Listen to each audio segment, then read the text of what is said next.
Bonjour à toutes et à tous et bienvenue dans Entre elles. Je m'appelle Tombani Kouloufoua et j'ai décidé de lancer ce podcast pour partager avec vous des profils et des itinéraires de femmes du monde. Dans ce podcast, vous écouterez des femmes donc parler entre elles avec bienveillance et empathie de leurs histoires personnelles et de leur parcours professionnel. J'espère que ces femmes vous inspireront par leur passion et leur implication dans leurs projets, où qu'elles soient dans le monde. Si vous souhaitez soutenir Entre elles, pensez à nous laisser 5 étoiles et un commentaire sur Apple Podcast, partagez les épisodes et surtout, parlez du podcast autour de vous. N'hésitez pas également à laisser vos impressions sur les réseaux sociaux ou à me contacter directement par email pour partager vos avis. Cette semaine, je vous emmène à Abidjan, en Côte d'Ivoire, à la rencontre d'une femme dont le parcours nous montre que l'on peut faire d'une passion son métier lorsqu'on est une grande professionnelle. Connie Touré est une personnalité incontournable dans le paysage audiovisuel ivoirien depuis 20 ans. Son humour et sa simplicité font d'elle un personnage à part. Je vous invite à écouter cette conversation enregistrée à distance entre Londres et Abidjan. Bonjour Connie, bienvenue dans Entre elles. Tu es directrice générale chez Vibe Radio, animatrice sur Live TV, productrice et enfin actrice et chanteuse. Alors, démarrons par la traditionnelle question que je pose à toutes les invitées d'Entre elles. Où es-tu née et où as-tu grandi ? Alors, je suis née en Côte d'Ivoire, à Abidjan, et j'ai grandi en Côte d'Ivoire, à Abidjan, et j'ai vécu toute ma vie en Côte d'Ivoire et à Abidjan. C'est pas compliqué. Ouais. Donc, tu démarres ta carrière à 18 ans chez City FM, par passion pour la radio. Ouais. Ensuite, tu rejoins Radio Nostalgie, la plus grande radio commerciale de Côte d'Ivoire, où tu es resté 14 ans. Qu'est-ce que tu retiens de tes débuts et est-ce que dès le départ, tu avais l'ambition de progresser dans la hiérarchie comme tu l'as fait ? Alors, franchement, quand je démarre la radio, j'y vais pas en me disant que je veux faire carrière dedans. Je pars là-bas parce que je viens d'obtenir mon bac, j'ai besoin de m'occuper pendant les vacances parce que généralement les vacances après le bac sont plus longues, le temps des orientations, etc. Et donc moi j'y vais, à 18 ans t'as pas vraiment de grosses ambitions professionnelles. J'y vais parce que ça me plaît et surtout que dans ma tête j'ai jamais vraiment rêvé de faire de ça un métier. Donc comment ça se passe? Ça se passe plutôt bien parce que à aucun moment je me dis que je suis en train de travailler en fait. J'étais trop dans le kiff, comme on dit, de découvrir ce que c'est que la radio déjà, de façon concrète et de partager des choses que j'aime. Voilà quoi. C'était pas non plus d'un très haut niveau intellectuel parce que je n'avais que 18 ans, hein, je sortais à peine de l'adolescence, donc je m'amusais vraiment. C'était vraiment que pour m'amuser et au fil des ans, les choses se sont imposées. Et imposées de façon très structurée, j'ai envie de dire, puisque donc tu as été successivement animatrice, directrice adjointe des programmes et directrice par intérim des programmes chez Nostalgie. Et je voudrais m'attarder sur cette évolution, justement, puisque dans ce podcast, on parle de parcours de femmes. Passer d'un rôle d'animatrice à un rôle de manager, à un rôle de leader, est-ce que c'est quelque chose que tu as trouvé naturel ou est-ce que ça t'a demandé de développer des compétences complémentaires et si oui, lesquelles ? Alors, je vais trahir un secret. Quand j'accepte d'être directrice des programmes par intérim, c'est uniquement par loyauté et amitié pour le directeur des programmes de l'époque qui devait partir faire 1 an d'études aux États-Unis et il fallait conserver sa place en fait. Donc j'accepte ce poste-là pour passer directrice des programmes par intérim parce qu'il me fait confiance et il sait qu'il peut revenir retrouver sa place bien au chaud 1 an plus tard. Et donc je ne suis même pas préparée à ce poste en fait. On me l'avait déjà proposé au sein de la radio, mais je ne voulais pas parce que je voulais encore, une fois de plus, rester dans tout ce qui est fun du côté de la radio et ne pas rentrer dans l'administration. C'est jamais quelque chose qui m'a intéressée en fait à la base. Et ça, je le fais vraiment pour cette amie-là. Et je me laisse avoir quoi. De toute façon, j'étais force de proposition pour lui. Uniquement par amitié quand il fallait trouver des idées pour la nouvelle grille, etc. Parce que ça, je sais le faire, créer des concepts. Et là, ça se professionnalisait. Voilà, c'était dans un cadre beaucoup plus euh, légal, si je peux dire ça comme ça. Et j'ai beaucoup appris. J'ai énormément appris. Maintenant, je suis passée manager alors que la plupart des animateurs de la radio étaient des gens qui avaient plus de métiers que moi et étaient là depuis plus longtemps que moi. Donc évidemment, ça crée des inimitiés, des frustrations, mais ces personnes-là n'étaient pas au courant du fait que je n'avais pas eu cette promotion parce que j'avais dit oui pour ça, mais juste parce que je voulais préserver quelqu'un.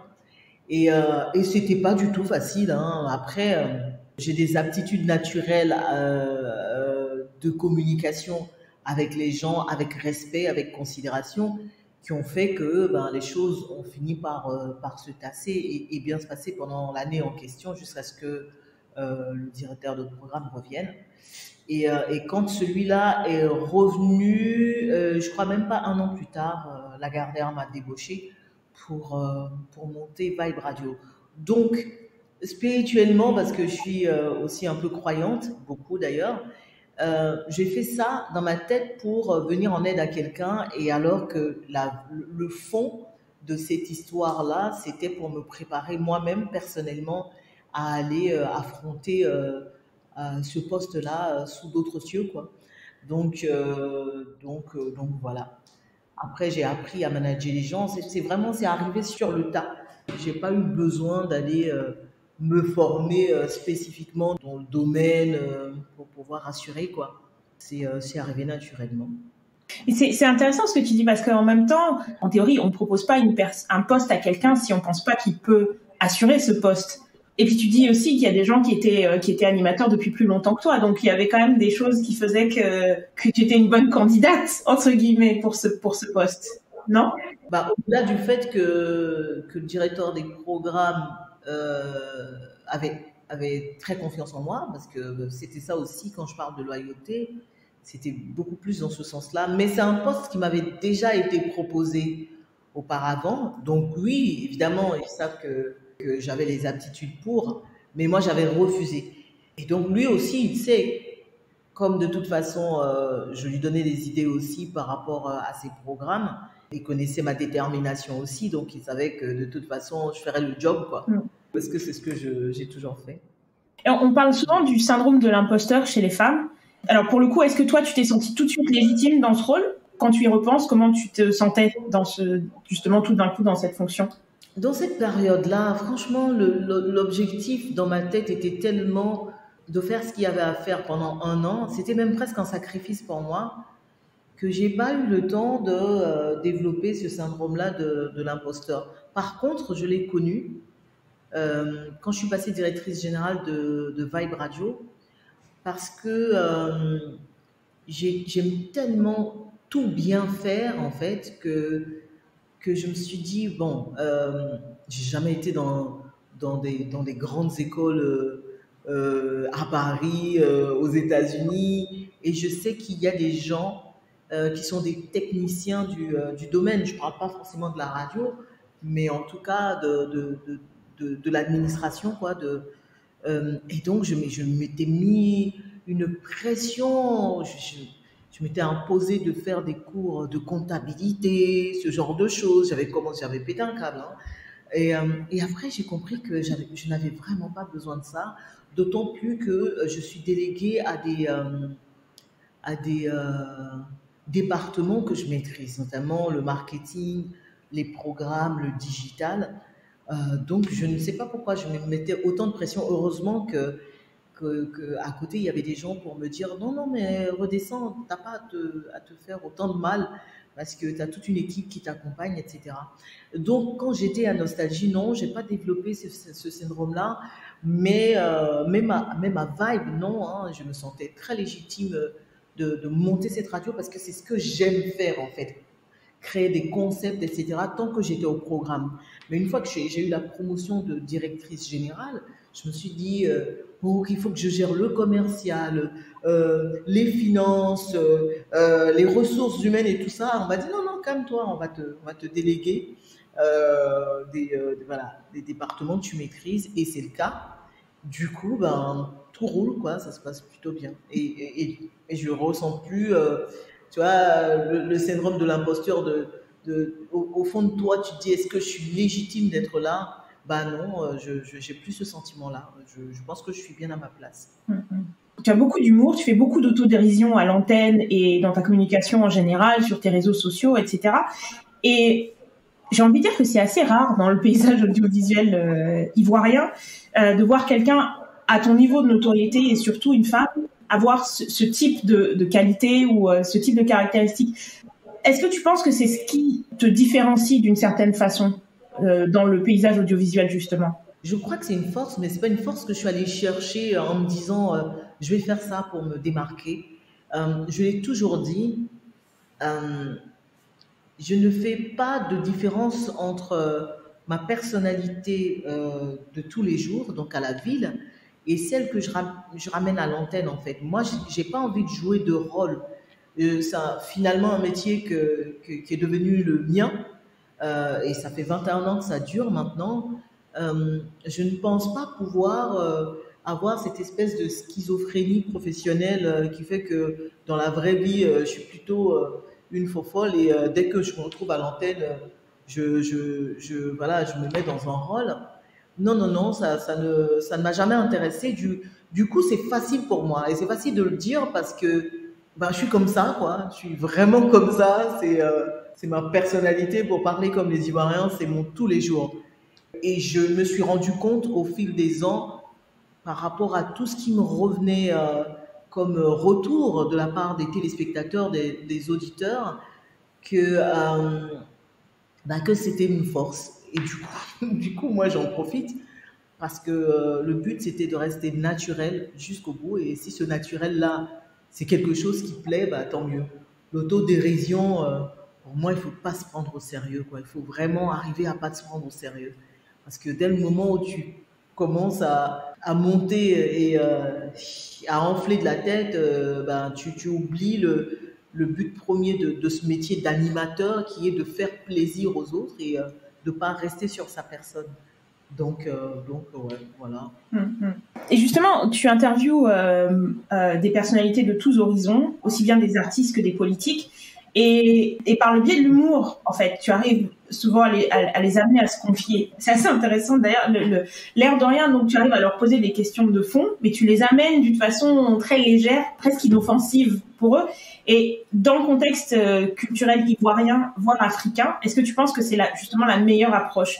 Plutôt que finalement la confrontation où on peut facilement être taxé d'impertinence ou, comme les Ivoiriens aiment bien dire, d'impolitesse, enfin bref. Bah oui, je pense, hein, vu comment l'émission marche et toutes les sollicitations de personnalités culturelles, faut savoir que pour la plupart, la majorité des invités sont des gens qui nous sollicitent. Et moi, je trouve que c'est une première victoire pour cette émission-là, de voir tu vois, ces grandes figures qui souhaitent absolument faire leur tour du confessionnal, de défis, etc., dans cette émission qui est le Live Weekend. Et puis, la vérité, c'est que je pense que par la bienveillance, on peut arriver à obtenir des choses. On n'est pas obligé d'être dans la confrontation. Ce n'est pas l'ADN de mon style. Mon style à moi a toujours été celui de la bienveillance, du respect de celui que j'invite. Et même si c'est quelqu'un qui traîne des casseroles, j'ai ma façon à moi de l'emmener à donner sa version des faits, sans être dans le jugement et sans vouloir forcément le sortir de ses gonds, mais vraiment tout en restant dans le respect en fait, dans le respect. Et ça marche, comme tu l'as dit tout à l'heure, ça marche. Ça marche parce que la personne est confiante.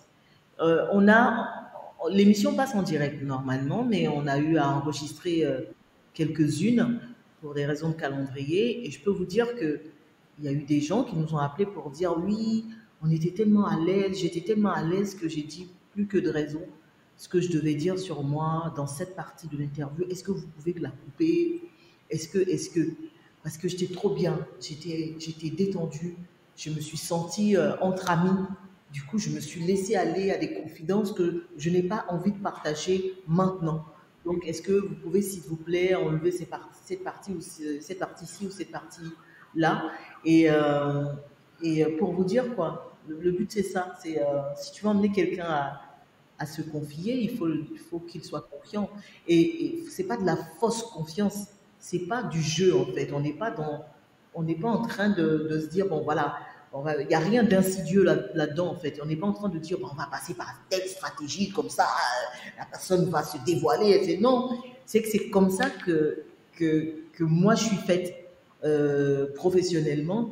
Et c'est comme ça que j'ai toujours travaillé. C'est comme ça que mes interviews ont toujours été menées. Et je trouve que c'est la meilleure approche, quoi. C'est la meilleure approche vu les résultats qu'on a sur les audiences de cette émission. Je t'ai entendu parler dans une interview de la misogynie à laquelle tu as été confrontée dans ta carrière. Et justement, est-ce que l'humour t'a aidé à sortir de situations compliquées, ou est-ce que là, c'est plutôt la fermeté qui s'impose dans ces moments-là? Oui, ça dépend des situations. Quand souvent des situations sont tellement cocasses que tu te dis que la personne en face n'a même pas besoin que tu lui accordes de l'importance. Donc là, ce n'est ni l'humour, ni la fermeté, c'est le mépris carrément. Maintenant, non, quand les sujets, ça dépend de la force du sujet ou de la force de la personne en face ou de ce qu'elle dit. Ou ben, tu pars dans une espèce de ben, vas-y, raconte ce que tu veux ou fais ce que tu veux, ou tu es ferme. Je ne me dis pas, bon, ok, voilà, je suis en face d'un misogyne, il faut que je passe en mode humour. Non, je ne me dis pas ça en fait. Ça vient comme ça vient en fonction de l'intensité de la bêtise ou pas de la personne en face, quoi. Mais est-ce que ça existe encore aujourd'hui à ton niveau de notoriété? Parce qu'une chose est de rencontrer ce genre de situation à 18 ans, à 20 ans, en début de carrière, en étant une jeune animatrice. Mais aujourd'hui, tu es quand même quelqu'un de connu et qui a des responsabilités.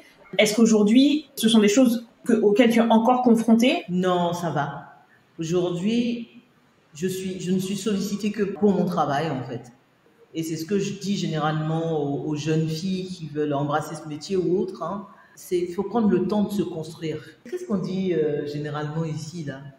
Ton travail va faire le bruit pour toi, en fait. Fais pas de bruit. Bosse, prends le temps de consolider les choses, prends le temps de faire. Et à un moment donné, c'est ça qui va être ton laisser-passer. Et je pense qu'en 20 ans de radio et de télé, finalement, le genre, on ne voit pas le genre, on voit la personne, on voit l'identité. Et moi, je suis sollicitée que parce que ben, j'ai toute cette expérience-là et non pas parce que je suis une femme. Je ne pense pas qu'on m'ait refusé des contrats parce que j'étais soi-disant une femme, quoi. Non, non, non. Quand on m'appelle, on a besoin d'un animateur, d'une animatrice pour faire une émission. C'est vraiment pour moi, en fait, et pas pour mon genre. Le paysage audiovisuel ivoirien a beaucoup évolué ces 10-15 dernières années, avec l'arrivée de nouvelles chaînes privées comme Live TV justement, la chaîne sur laquelle tu officies. On voit beaucoup de talk-shows, de débats de société, d'émissions de divertissement développées localement, ce qui n'était pas le cas avant. Qu'est-ce que ces changements t'inspirent et comment tu vois évoluer l'industrie, j'ai envie de dire, en Côte d'Ivoire dans les années qui viennent? Et d'ailleurs, presque, est-ce que c'est même pas quelque chose qu'on voit à l'échelle de l'Afrique et pas seulement en Côte d'Ivoire? Moi, je suis la première heureuse de cette ouverture du paysage audiovisuel en Côte d'Ivoire. Ça a été annoncé depuis tellement d'années. Ça a évolué, pas même ces 10 dernières années, je dirais ces 5 dernières années, et plus 7 dernières années avec l'ouverture de la TNT. Je suis très heureuse parce que de façon concrète et au quotidien, en tant que responsable de radio par exemple, je sais que c'est une aubaine pour les animateurs, pour mes collaborateurs qui aujourd'hui ont la possibilité de renégocier leur contrat, d'avoir une deuxième corde à leur arc en faisant aussi de la télé. D'ailleurs, ici, on a créé une espèce de synergie entre Vibe Radio et Live TV, qui fait que certains animateurs de la radio sont passés automatiquement à la télé, ce qui a occasionné évidemment une augmentation de salaire. Donc, amélioration des conditions de travail, valorisation des talents, parce qu'aujourd'hui, on le sait tous, chaque fin de saison, les cartes seront remises en jeu. et le mercato sera lancé. Donc maintenant, on passe d'un état de, les animateurs, à un état de oui, il faut chérir ces talents, il faut tout faire pour les garder, donc il faut mieux s'en occuper. C'est génialissime pour eux. Moi, dans un premier temps, c'est à eux que je pense. Évidemment, ça crée de l'emploi aussi dans tous les autres secteurs du milieu, de caméraman, monteur, etc. Donc ça, ce côté-là, il est hyper positif. Beaucoup d'émissions de divertissement, par contre, je trouve qu'il y a énormément de copier-coller dans le milieu. Mais bon, ça laisse aussi la possibilité à chacun de créer de nouveaux concepts, de se surpasser. Et moi, par exemple, la nouvelle émission que je fais, qui est une émission que je présente avec 4 chroniqueuses, c'est une nouvelle expérience pour moi aussi, qui a déjà fait plein de choses dans le domaine audiovisuel. Lui, c'est que du positif en fait. Maintenant, on sait que grâce à Internet, personne ne pense plus local. On pense tout de suite ou sous-régional ou panafricain, etc. Et donc, oui. Et nous, on a de super retours. On a reçu dans l'émission Fanny Poupa, Koffi Olomide. Et il y a tellement de retours du Congo. Après Charlotte Dipanda aussi, des retours du Cameroun. Donc, on estime que même si notre chaîne aujourd'hui est une chaîne locale ivoirienne, elle est déjà internationale grâce à Internet et à toutes ces plateformes qui permettent aux gens de l'étranger de nous voir. Ta carrière me fait penser un peu à celle de Wendy Williams. Je pense tu as dû faire toi-même le parallèle. Elle a commencé à la radio, ensuite elle a eu son talk show à la télé. Elle a fait quelques apparitions au cinéma. Et je le disais en introduction, toi tu es également chanteuse et actrice. Est-ce que le cinéma et la chanson, ce sont des activités que tu comptes développer à l'avenir, ou est-ce que ce sont plutôt des choses que tu fais comme ça au gré des opportunités? Je fais de la musique juste pour m'amuser, vraiment. J'ai jamais nourri aucune ambition de carrière dans ce domaine-là. Par contre, le cinéma dans lequel je suis tombée totalement par hasard, je commence à le prendre plus au sérieux puisque j'ai une structure de production qui s'appelle Connivence Production. Et j'ai tourné dans quelques séries, certes, mais là, je suis en train de travailler sur une série que je produis totalement. Donc, en tant que prod, donc cinéma, en tant qu'actrice aussi. Et de plus en plus, je suis en train de glisser vers le cinéma de façon beaucoup plus professionnelle. donc, advienne que pourra, on verra pour la suite ce que ça va donner. Maintenant, est-ce que ça va me faire délaisser la télé ou la radio pour le cinéma? On n'en est pas encore là, mais ça se peut. Tu m'offres une très bonne transition parce que j'allais justement parler de ta société de production, Connivence Production. Avec l'essor des plateformes de téléchargement, Netflix, Prime, etc., et le succès global de certaines productions, aussi bien Black Panther que le cinéma nigérian, on voit qu'il y a vraiment un engouement pour une diversification des contenus et un besoin de représentation. Et justement, j'allais te poser la question sur ton projet de fiction. Je t'ai entendu en parler il y a quelques mois, tu voulais pas encore trop en parler. Est-ce que là, maintenant, c'est un peu plus ouvert? Ça l'est toujours pas. Je peux juste dire que c'est une super expérience que je suis en train de vivre là. Super expérience personnelle et expérience professionnelle. Parce que c'est vraiment, là pour le coup, c'est vraiment moi, quoi. C'est mon idée originale, ce sont mes moyens financiers, ce sont mes démarches pour aller chercher un coproducteur, des distributeurs, etc. C'est vraiment un projet de moi, de bout en bout. Et même qui parle d'un pan aussi de ma vie. Mais vous allez le savoir, ça s'appelle Juste un homme à marier. Et mais c'est tout ce que je peux dire là-dessus. Je peux aussi vous dire que dans maximum 2 mois, ça sera disponible. Mais on aura le temps tellement le temps d'en parler. Ça va être une série que les femmes vont surkiffer, elles vont adorer. Tout le monde, toutes les femmes. J'imagine que c'est pas juste une série que tu veux limiter au marché ivoirien. Aujourd'hui, là, j'ai pris sur moi, malgré les moyens que ça a coûté, de tourner en RAW, par exemple, et de tourner vraiment dans une super grosse qualité, parce que demain, j'aimerais pouvoir vendre ça à des plateformes comme Netflix, etc. Donc tout est pris en compte pour que la série soit aux normes internationales, mais vraiment dès le départ, quoi, parce que je ne veux pas me laisser surprendre. Mais on va commencer par des diffusions nationales et après on verra pour les autres chaînes. Je le disais en introduction, tu es une personnalité très connue en Côte d'Ivoire et au-delà. En 2019, tu as remporté le prix de la personnalité de l'année au Life Choice Award 2019, non? Et en Côte d'Ivoire, je crois que le phénomène des paparazzis n'existe pas encore, mais les fans peuvent être très intrusifs, les réseaux sociaux sont très présents, les gens s'expriment souvent sans filtre. La notoriété pour toi, c'est quelque chose d'agréable, de fun, ou est-ce que parfois tu trouves ça pesant, notamment quand les gens parlent de ta vie privée, comment tu gères ça? La notoriété, c'est quelque chose qui est indissociable du travail que j'ai choisi de faire. Donc, je prends tout, en fait.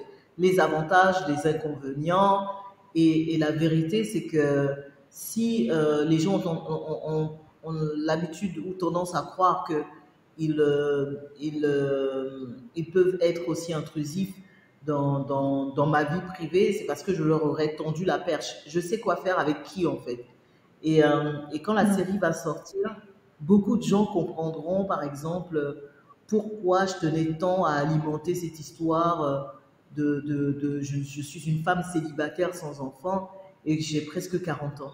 C'est quelque chose que j'alimente exprès dans un but bien précis. Et donc, en fait, je pense que les gens suivent. Moi, je donne ce que j'ai envie de donner. Je permets aux gens de parler de ce de quoi je souhaiterais qu'ils parlent, en fait. Il n'y a rien qui me surprend. Maintenant, sur les réseaux sociaux, il y a un bouton qui s'appelle bloquer. Si tu as l'impression que les gens sont trop durs ou trop, tu les bloques simplement et puis tu avances, quoi. Mais je prends vraiment jamais rien pour moi. Parce que dès le moment où tu sais qui tu es, ce que tu vaux, ce que disent les gens, surtout quand c'est fait exprès pour blesser, tu ne prendras ça en considération que si tu as de la considération pour la personne qui le dit. Et si ce n'est pas le cas, tu t'en fous royalement. Mais moi, je suis plutôt dans le feel good avec mes gars et ça se passe pas mal, quoi, sur les réseaux sociaux. Ils n'ont pas grand-chose à me reprocher et c'est tant mieux. Alors, dernière question.